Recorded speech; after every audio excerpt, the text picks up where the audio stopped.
امام جعفر صادق رضی اللہ تبارک تعالی، آپ کی عادت تھی جب کسی سے مصافحہ کرتے تھے، دوستوں سے، یاروں سے، ملنے والوں سے، مریدوں سے، ہاتھ پکڑ کے کہتے تھے ایک وعدہ کر، تھوڑا سا توجہ آپ کی چاہتا ہوں، اگر بار پر گراں گزرے تو معاف کر دینا، خو گرے حمد سے تھوڑا سا گلا بھی سن لے۔ جب مریدوں سے، ماننے والوں سے ملتے تھے تو ہاتھ پکڑتے ایک وعدہ کر، اگر تیری بخشش اور مغفرت ہو گئی تو میری سفارش کر دینا۔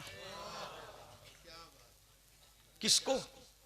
جس کی جوتیاں سیدھی کرنے والے کو جنت بیچنے کا اختیار دیا گیا، وہ امام جعفر صادق کہتے اگر تیری بخشش ہو گئی تو میری سفارش کر دینا، اور میری بخشش ہو گئی تو تجھ سے وعدہ کرتا ہوں کہ میں تیری سفارش کروں گا۔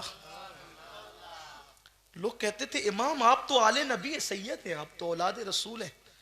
امام جعفر صادق کہتے تھے رونا تو یہی ہے کہ اتنے بڑے باپ کی اولاد ہے، قیامت میں ان کو منہ کیا دکھاؤں گا، اپنے نانا کو منہ، یہ بات، یہ احساس تھا کہ اولاد رسول ان کو منہ کیا دکھاؤں گا۔ سوچو جس امام جعفر صادق کی جوتیاں بہلول دانار امام اعظم جیسے لوگ سیدھی کرتے ہیں، جب وہ کہتے ہیں کہ میں حضور کو منہ کیا دکھاؤں گا، جب وہ اپنے آپ کے بارے میں یہ کہتے ہیں کہ منہ کیا دکھاؤں گا، تو داڑیاں مڈا کر گٹروں میں پھینکنے والوں، کبھی ہم نے بھی سوچا کہ منہ کیا دکھاؤں گا؟ شراب کی بوتلوں کو حلق میں انڈیلنے والوں، کبھی سوچا کہ ہم کے منہ کیا دکھاؤں گا؟ فجر کی نماز میں بستروں پہ سوتے پڑے رہنے والوں، مسجدوں کو ویران کرنے والوں، کبھی سوچا کہ منہ کیا دکھاؤں گا؟ کہتے جنت ہمارے باپ کی، امام جعفر صادق۔ بلکہ یہ بھی بتاؤں آپ کو کہ بہلول نے صرف جنت نہیں بیچی، امام جعفر صادق نے خود بھی جنت بیچی ہے۔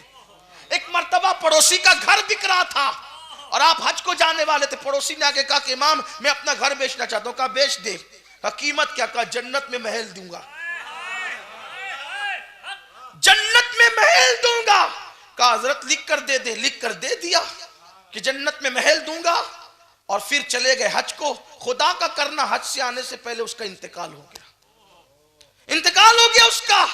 گھر والے جب امام جعفر صادق حج سے واپس ہے تو کہا کہ حضرت آپ نے یہ کیا کیا؟ کہا کیا کیا؟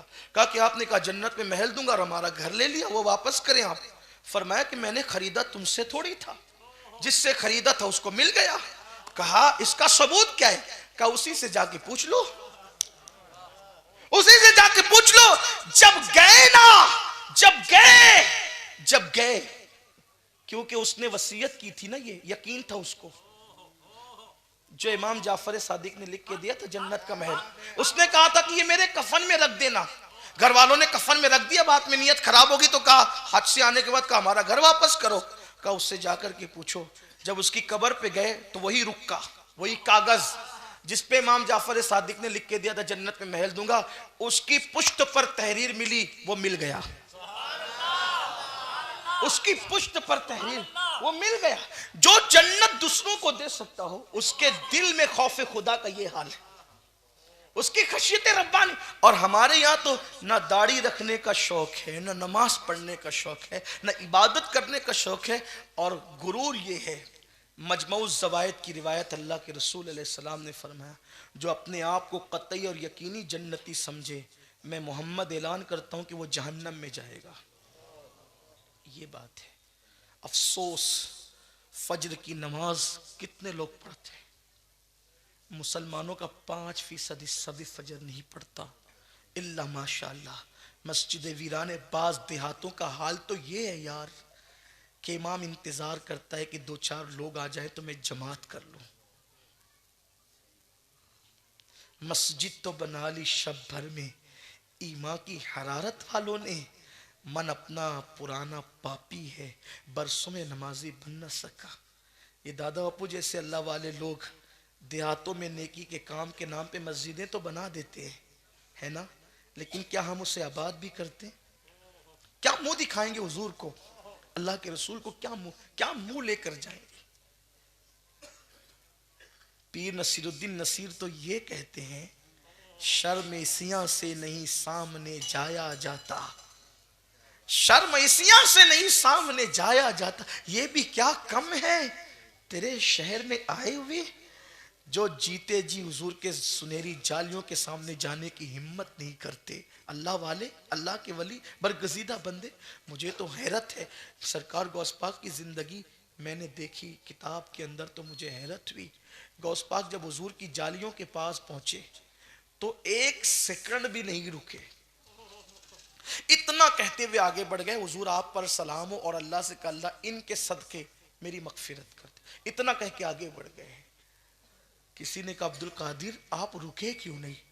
فرمایا ہمت نہ تھی کہ نانا کے سامنے منہ لے کر کھڑا رہتے۔ کون ہے یہ لوگ جن کی محفل واعظ میں اللہ کے رسول آ کر موسیٰ علیہ السلام کو یہ کہ موسیٰ تمہاری امت میں کوئی اس جیسا ہے جس پہ حضور نہ، وہ حضور کے سامنے کھڑے رہنے کی ہمت نہیں کرتے۔ اور ہم جب یہ سنتے ہیں قبر میں حضور آئیں گے تو نعرے لگاتے ہیں قبر میں حضور، میرے عزیز منہ کیا لے کر اللہ نہ کرے، ہزار بار نہ کرے، کروڑوں بار اللہ کسی دشمن کو بھی وہ دن نہ دکھائے قبر میں حضور آئیں سامنا ہو اور حضور کہے جھوٹے مجھ سے عشق کا دعویٰ کرتا تھا اور لڑکیوں کے ساتھ زنا کے پلان بناتا تھا، داڑیاں منڈا کے گٹروں میں پھینکتا تھا، شراب کے اڈوں پہ جاتا تھا، جوؤں کے اڈوں پہ، کیا انجام ہوگا؟ کس نتیجے پہ پہنچیں گے؟ اور اللہ نہ کرے وہ ناراض ہو کر چلے جائیں تو دنیا کے امتحان میں ناکام ہونے والا اس کے لیے چاند سے پھر کامیاب ہو سکتا ہے، قبر کے امتحان میں کوئی ایک بار ناکام ہو جائے اسے کامیابی نہیں مل سکتی۔ اگر اللہ ناراض ہونا تو حضور کے وسیلے سے خدا کو منا سکتے ہیں، حضور ہی ناراض ہو جائیں، حضور ہی ناراض ہو جائیں، کہاں جاؤ گے؟ کس کے پاس بھیک مانگو گے؟ کس کے پاس جا کے دامن پھیلاؤ گے؟ جن کی نظر عنایت کے بغیر ابراہیم خلیل اللہ کی بگڑی نہیں بنتی، ان کی نظر عنایت کے بغیر میری اور آپ کی بگڑی کیسے بن سکے؟ وہ جہنم میں گیا جو ان سے مستغنی ہوا ہے خلیل اللہ کو حاجت رسول اللہ۔ بات نکل آئیے نا حضور کو منہ دکھانے کی اور اللہ کے خوف و خشیت کی، تو آئیں نہ ذرا دیکھیں اہل بیت کے اندر خوف و خشیت کا حال کیا تھا۔ یہ امام حسن بصری رضی اللہ تعالیٰ، بس میں اپنی گفتگو جلدی سے سمیٹتا ہوں تاکہ ٹائم پر گفتگو ختم ہو جائے۔ اللہ کا شکر ہے آپ جلدی آگئے، گفتگو بھی جلدی شروع ہو گئی۔ توجہ فرمائیں، دو باتیں یا اگر اور وقت رہا تو تین باتیں اور بات مکمل کروں گا۔ اہل بیت اطہار، اہل بیت اطہار، ہم نے کربلا کو صرف رسمی طور پہ پڑھا، سنا، بیان کیا، لیکن کربلا کا اثر ہم پر کیا ہے؟ اگر کربلا کا اثر ہم پر ہوتا تو ہم کبھی بے نمازی نہیں ہوتے۔ بڑی معذرت کے ساتھ امریلی والوں معاف کرنا، ہم پہ یزید کا اثر تو ہے، کربلا کا اثر نہیں ہے۔ ہاں، اس لیے کہ بے نمازی مطلب یزید کا اثر لے لیا، یہی تو ہے۔ جھوٹ بولے مطلب یزید کا اثر لیا، یہی تو ہے نا۔ آپ کی بیٹیاں بے پردہ، ہماری بیٹیاں بے پردہ گھوم رہی، مطلب یزید کا اثر لے لیا، یہی سب تو ہے۔ یزید کا اثر ہے۔ گالی لگ رہی ہوگی آپ کو کہ مجھے گالی دے، لیکن سچائی ہے، ہاں یزید کا اثر لیا ہے۔ مولا حسین پاک